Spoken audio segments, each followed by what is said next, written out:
seem to have lost Commissioner Reed. Present, I'm sorry. All right. Present. Here. President, thank you. Let's all stand for the pledge of allegiance. I pledge allegiance to the flag of the United States of America and to the republic for which it stands, one nation, under God, indivisible, with liberty and justice for all. We have in your packets this evening the approval of the minutes from our February 8th meeting 2 weeks ago. Any questions, comments, or suggested changes? Otherwise, I would seek a motion to approve those minutes. So moved. Second. Hearing a motion in a second, will the clerk please call the roll? Yes. Yes. Yes. Yes. Motion carries. Consent agenda. All items on the consent agenda are received for board, commissioners, and will be acted with one motion. Considered as items with the gluten consent agenda. A, the adopted ordinance stating the property tax levy for external obligated bonds series 2008 as well as 2009. Taxes to be paid for series 2010A include taxes 2001 through 2008. And represent the remaining debt service of the bonds. The taxes to be paid for series 2010A external obligations bonds include just the 2000. B, the amendments in part 10 and 4 to 1049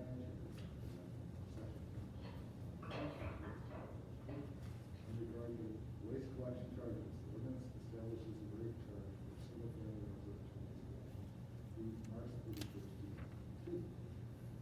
Item C, to approve payment of invoices on the office date February 22nd, 2021, in the amount of $93,056.02. Will the clerk please call the roll? I'll let it motion. Oh, I know I was missing something. So moved. Second. Will the clerk please call the roll? Yes. Yes. Commissioner Reed? Yes. Commissioner Blavin? Yes. Yes. Any items of old business to be brought before council at this time? Board, commission, and committee recommendations. Item A, Commissioner Reed, are you going to be handling these zoning board? Yes, sir. If I will be permitted to, so that is correct. Thank you.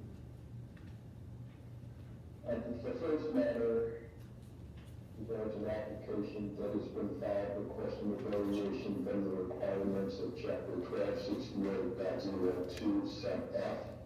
It's 5 yards to permit the construction of an addition to the rear of the structure, where the required corner side yard setback is 50 feet.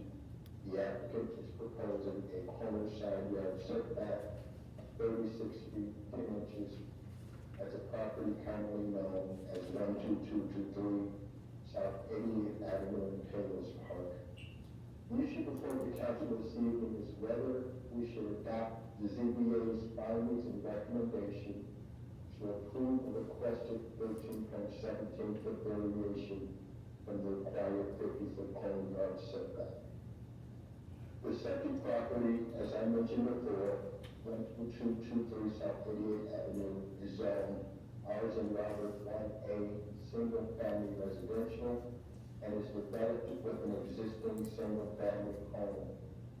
The applicant proposes to demolish the existing single-car garage and addition at the rear/north side of the building and construct a new attached 22-foot by 22-foot two-car garage with a 36-foot 10-inch-foot corner side yard setback from South 80th Avenue, rather than the required 50-foot setback.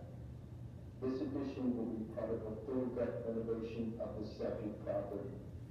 Chapter 1264.04 E as in Edward allows for a variance that shall not exceed 33% of the depth of the front yard, the depth of the rear yard, or the width of a side yard. In applying this rule to the facts The 50-foot required code yard setback is sized according to a 1 acre minimum lot size. That is not applicable here. The application of the setback requirement on a lot smaller than that required by the code places an undue burden on the property. The proposed 13.17-foot variation is 26.34% of the 50-foot requirement and within the maximum limit of 33%. Staff has reviewed the application and recommends approval. On February 10th, 2021, the ZBA held a hearing. One resident attended and stated no opposition to the requested variance, as the applicant would be improving a dilapidated property. The ZBA reviewed the evidence and by a vote of 4-0 approved a motion to recommend the council approve the applicant's request. I would note the council has routinely approved variations such as this, wherein there is a non-conforming property and the application of the code would impose an undue burden on the applicant. I pause now to see any comments prior to making motion for this matter. Anyone have any comments? I have none. None for me. I have none. Therefore, I move to approve ordinance 2021-05, an ordinance approving a corner side yard setback variation to permit construction of an addition to the existing single-family dwelling at the property commonly known as 12223 South 88th Avenue, and would seek a second. Second. Hearing a motion and a second, will the clerk please call the roll? Commissioner Reed? Yes. Commissioner Walters? Yes. Commissioner Cole? Yes. Commissioner Gonzalez? Yes. Mayor Manning? Yes. Thank you. I have another matter before you for your consideration this evening regarding an application that was filed requesting a variation from the requirements of chapter 1268.02F, side yards to permit the construction of an attached garage. Where the required side yard setback is 22.377 feet, the applicant is proposing a side yard setback of 15 feet at the property commonly known as 9010 Forest Grove Boulevard. The issue before us this evening is whether we should adopt the CBA's findings and recommendation to approve the requested 7.377-foot variation from the required 22.377-foot side yard variation as required by the code. The second property is zoned RA1 single-family residential and is developed with an existing single-family home.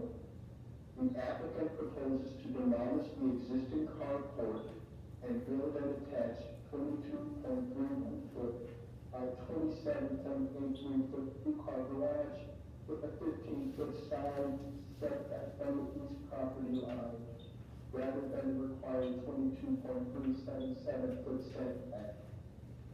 Chapter 1264.04 S as in Sam is the controlling provision of the code for the proposed variance. Applying this section of the code to the facts herein, the 22.377-foot required side yard setback is sized according to the 1 acre minimum lot size, which is not applicable in this instance. The application of this setback requirement on lots smaller than that required by the code places an undue burden on the property. The proposed addition is less than 50% of the existing structure, and the 7.377-foot variation is 32.97% of the requirement and within the maximum limit of 60%. Staff has reviewed the application and recommends approval of the 15-foot side yard setback variance. On February 10th, the ZBA held a public hearing. One resident attended the hearing but did not speak for or against the requested variance. The ZBA reviewed the evidence and concurred with the findings as outlined in the staff report. By a vote of 8-0, motion is made to recommend the council approve the applicant's request. Once again, the council has routinely approved variations such as this wherein there is a non-conforming property and the application of the code would impose an undue burden on the applicant. Once again, I pause before making the motion to receive their comments. I would just like to, make note of the staff report, which also indicates that the existing carport is currently located 13 from the east side lot line, so the garage will be further away from the neighbor's lot line than the current carport. I have nothing. I have nothing. With that being said, and I apologize, I couldn't hear if there was an objection or if there was something other than me proceeding to make the motion. And I apologize, the sound was cutting out. Oh, I have made a clarification, and then no one from the council had any objections. Okay, thank you. With that being said, I move to approve ordinance 2021-06, an ordinance approving a side yard setback variation to permit construction of a garage addition to the existing single-family dwelling at the property commonly known as 9010 West Forest Glen Boulevard, and would seek a second. Second. Hearing the motion in a second, will the clerk please call the roll? Commissioner Reed? Yes. Commissioner Rosenthal? Yes. Commissioner Clayton? Yes. Commissioner Gonzalez? Yes. Mayor Moore? Yes. Thank you. Thank you, Commissioner Reed. I appreciate your effort, and also appreciate the efforts of staff on these materials, which I thought were very clear, with lots of diagrams to give us a sense from every perspective regarding these variations. Information updates, Public Works and Streets, Recreation Report, Commissioner Walters. Thank you, Mayor Mahoney. I have just two items on the agenda. The first is regarding the replacement of a variable speed drive at the West Water Booster Station. One of the variable speed drives at the Water Booster Station on 125th Street that provides pressure to the village water system west of 104th Avenue has started to malfunction. Public Works would like to have the drive replaced. Public Works received a proposal from Flow Technics to replace the drive. Now, Flow Technics has done the maintenance on the station in the past, so they're very familiar with it. The cost to replace the drive, including parts and labor, is $9,945, and there is money budgeted in the water fund for this kind of repair. Does anybody have any questions? Well, then I'd like to make a motion to approve the proposal from Flow Technics to replace one of the variable speed drives in the West Water Booster Station in the amount of $9,945. Second. Anyone have any questions? Hearing the motion in a second, will the clerk please call the roll? Commissioner Rosenthal? Yes. Commissioner Clayton? Yes. Commissioner Reed? Yes. Commissioner Gonzalez? Yes. Mayor Moore? Yes, motion carries. I have one other item on the agenda. It's regarding replacing guide rails and base elbows at the 93rd Street Sanitary Sewer Lift Station. On December 12, 2020, a vehicle left the road and destroyed the control systems for the 93rd Avenue lift station.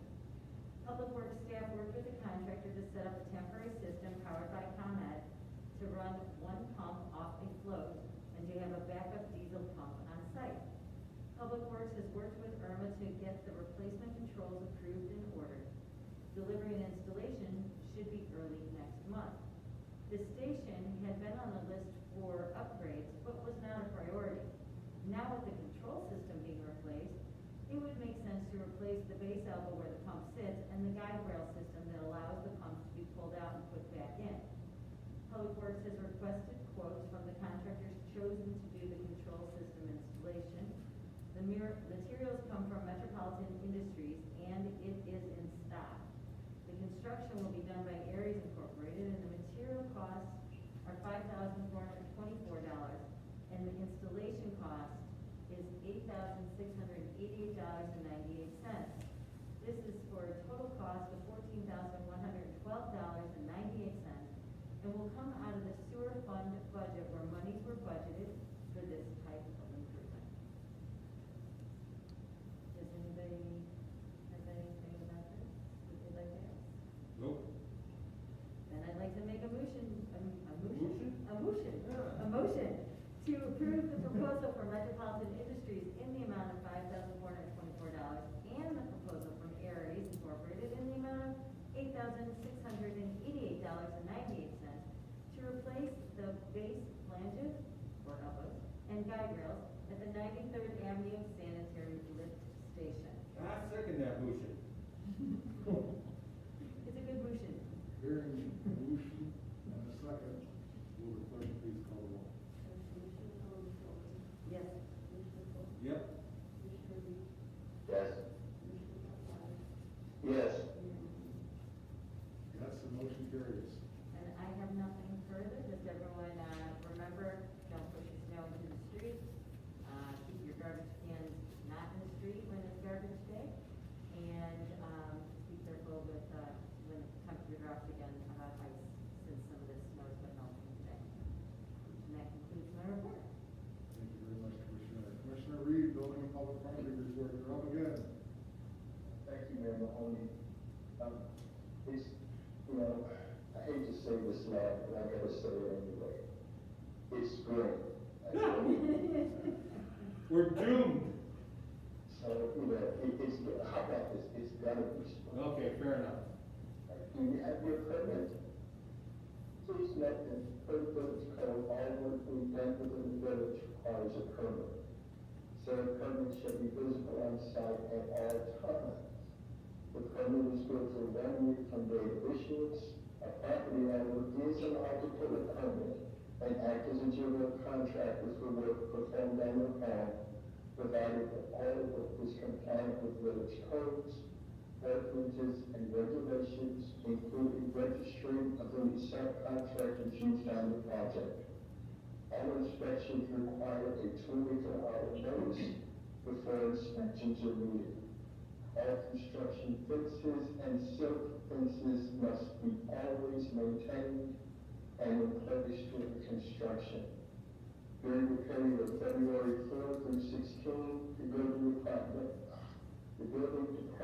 processed 2 permits, resulting in $3,503.50 in permit fees.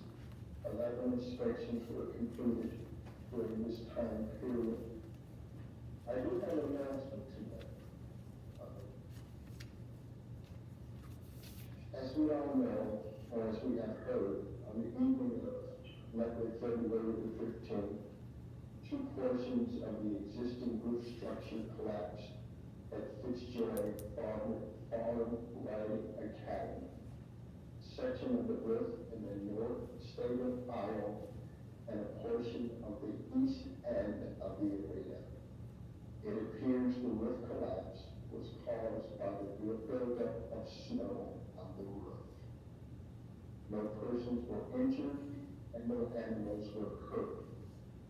No one will be allowed access to the arena until the snow has melted and alleviated the loading to the roof. Collins Engineers has been in contact with the village and the property owner.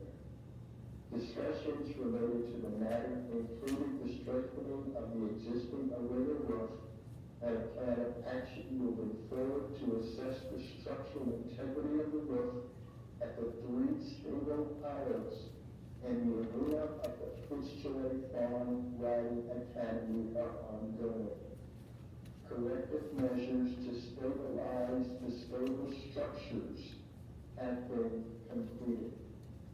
Now, that is all of the information that I have, and I will defer to others in the event they have more updated information.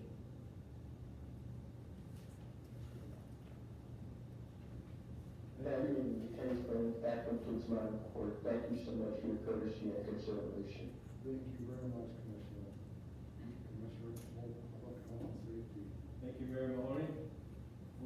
Police Activity Report from February the 8th through February the 21st for the year of our Lord 2021. 2010 calls for service, that's right about what the average has been, about 1,000 a week. We wrote 11 adjudication tickets and 0 traffic tickets. I don't know if anybody's noticed, but traffic really drops off after about 6 or 7 o'clock in the evening in Bayless Park these days. Gave 3 written warnings and an additional 45 verbal warnings. Took 25 case reports, arrested 2 adults, fortunately no juveniles, impounded a vehicle, performed 13 senior checks, and an additional 21 citizen assists. So we're sort of drifting back to background normal activity for whatever that's worth. But that's what your Palos Park Police Department's been up to. And then I have a couple of quick announcements. Many of you are aware that the Palos Park Police Department has a program where they do outreach to seniors that live in the village, doing wellness checks and just sort of generally checking in on them, making sure that everything's okay. We've also started helping some of those people that we have frequent contact with trying to go through the process of getting a COVID-19 vaccination. I could talk for the next 12 hours about COVID-19 vaccinations, but I'll spare you the effort. But basically, if you're not electronically connected, it's incredibly difficult to get a COVID-19 appointment for a vaccination or a COVID-19 vaccination appointment.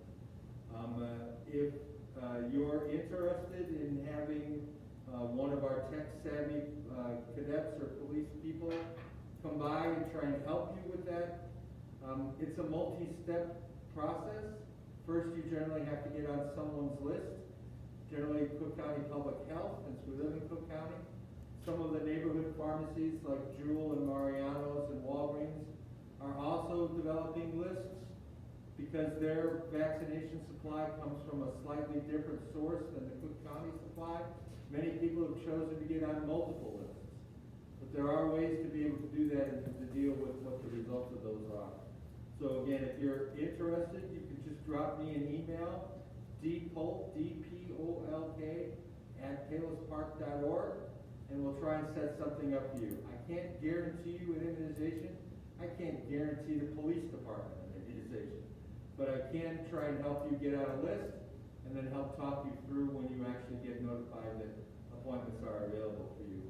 I will add that it's an incredibly frustrating activity, and very few people are successful the first time they try and get a vaccine appointment. It takes perseverance, it takes perhaps an adult beverage alongside you while you're typing into your computer, but it is possible. And again, dpolk, D-P-O-L-K, @palospark.org, and I can help walk you through the process for that. Also, if you're just interested in the You Are Not Alone program, which is our senior outreach program, you can certainly give us a call, and we'll be happy to put you on the list, and you'll get a visit from generally one of our cadets or one of our officers. The second thing I want to talk a little bit about is safety, since I'm the commissioner of both public health and safety. In these wintertime, obviously, there are some issues that I think you should just be aware of. The first is we've had a fair amount of snow, you may have noticed. So many of our furnaces, particularly if they've been upgraded in the last 5 or 8 years, no longer vent through the chimneys, they vent through a vent that's outside. Goes through a wall, generally somewhere close to where the furnace is. You may not have been able to walk around your yard given the 2.5 feet of snow that have accumulated, but it's not a bad idea to go out and check to make sure that those vents are not obstructed by either ice or snow. Again, if you're going to start moving snow, that snow has been compacted, it's got a fair amount of ice in it. Do it slowly and carefully, but you want to make sure that fresh air is getting to the access to those vents. These days, it might not surprise you to know that most furnaces are running with computers embedded in them, and when their airflow gets restricted, the furnace starts to do odd things, like it shuts off. So again, if you have any questions, you can always email me. We can send somebody by to take a quick peek. But generally, those vents are only a couple of feet off the off ground level. they're not vented high, they're vented relatively low. So I'd encourage you to just go take a peek, particularly if you think your furnace has been acting up for a while. The second thing is that please, please, please, if it's too cold in your house and your furnace doesn't seem to be catching up, please consider what source of heat you're using. I would suggest that you use a source of heat that's relatively cool to the touch. So radiators that are filled with oil or liquids that can be plugged into an outlet and provide additional heat, those are probably the safest ones around. Under no circumstances do I want you to burn something inside of your house, like a barbecue, like they were doing in Texas, or other sources of fire, like your oven or your stove. The problem with those things, particularly when it gets cold and ventilation becomes an issue in the house, is they build up carbon monoxide. Carbon monoxide is a poisonous, fatal gas, and in high enough concentrations, it can't be smelled, it can't detect it until you realize that there are flashing red lights outside your house, and the firemen are trying to gain access to your downside. So again, if it's too cold, give us a call, we'll try and work something out for you. I don't know what that would be, but we're very handy about these things. You can come stay in the station for a couple hours if you want to. However, no open burning, no coals, no fires, none of that sort of stuff. The fire hydrants have also been buried during all of this. So if you have a younger person in the home, or you're bored one day and the sun is out, feeling a little frisky, you might go free the fire hydrant. Again, slowly, carefully. You don't need 20 feet around the fire hydrant, but at least so the fire department can see where the fire hydrants are. That can be pretty useful. And then I want to talk a little bit about eye stamps. Commissioner Reed, I hope I'm not stepping on your territory. Since I'm not an engineer, sir, and I don't play one on TV, go for it. All right. Well, I'm hardly an engineer. But we've all driven down the streets and seen the amazing icicles that are hanging out from people's roofs. Let's talk about the icicles for a minute. I'm a physician, right? The icicles are a symptom. They are not the disease. If for some reason you feel obligated to try and knock them down, consider a couple of things. If the icicle is more than a foot or so long, the base of it's probably 3 or 4 inches thick. The bigger it is, the bigger the base. You're not going to knock that sucker down. It could very well have a base that's 8 inches thick of solid ice. The best you're going to do is hurt yourself, because whenever the piece falls down, it's going to fall on your head. So again, we've seen lots of accidents around town with people knocking down icicles. Them points are pretty sharp. I point you to National Lampoon's Christmas Vacation. Be careful. If you are going to knock it down, use something long and stand well to the side when you whack it. I will also ask you to consider what's going to happen when that piece falls down. It'll break a window as it hits the ground, topples over, and then bounces back. So consider the fact that the only reason you're knocking them down is to get some pleasure out of the activity. It's not going to do anything for the real problem, which is the ice dam that's up on the top of your roof. This is not the time to decide that you, for the first time since you've owned the house, are going to go up and clear the roof. This is not a smart thing to do. There are companies that you can call that will come and do ice removal. Again, remember, if they're working in the village, they should be licensed and bonded. This is not the time to answer the guy that comes to your front door and says, hey, I noticed you got icicles, I can take care of it. The real problem generally is your gutters are frozen. When the gutters freeze, the water backs up, it backs up on the roof, and just clearing the roof generally isn't enough to get rid of the problem, because there's no place for the melting water to go. It goes back in the frozen gutters, the downspouts are frozen as well. So generally, if you're going to try and hire somebody to do that, they ought to have the technology to be able to get the frozen ice out of your gutters, which is usually steam. This is an expensive process. And generally, if you aren't getting water leaking into your house, most houses that have been built in the last 40 or 50 years can withstand the weight of that stuff that's on them. Now, Fitzjoy Farms, those places that have big spans of their roofs, there may be some difficulty with them being able to withstand the weight of all the snow and ice that's up there. The other thing that you should consider is that your homeowner's insurance will generally pay for the repairs for interior damage that's caused by ice damming that's up on your roof. So again, I'm not telling you don't do it, I'm telling you you should think twice about doing it. And certainly this is not the time to be climbing on your roof. But if you're doing it with a ladder, that brings its own hazards, right? So if you're standing on the ladder trying to knock something off, it's more likely you'll knock yourself off the ladder than you will actually do anything that's gonna be able to help. If you're gonna use chemicals to try and do ice melting, again, consider the fact that those chemicals are gonna leach with the water just like everything else is going to. So calcium chloride generally is a pretty good use if you can find some.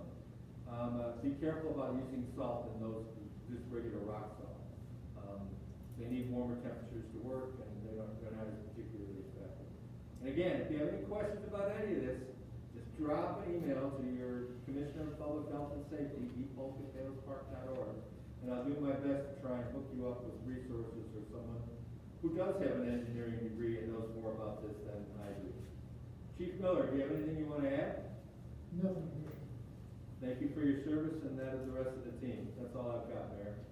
Thank you, Commissioner. Council Finances Report, Commissioner Pavlatis. Thank you, Mr. Mayor. I had no official report this evening, and I had no announcements. I have nothing for my report this evening, so Clerk Aragoni. Thank you very much, Manager Rainey. I have nothing. Excellent. We have no announcements tonight, so would ask if there's any citizens and visitors' comments.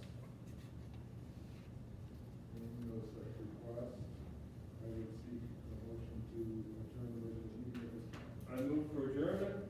Second. Have a motion and a second. Will the clerk please call the roll? Yes. Yes. Yes. Yes. Yes. Be safe. Motion carries. Thank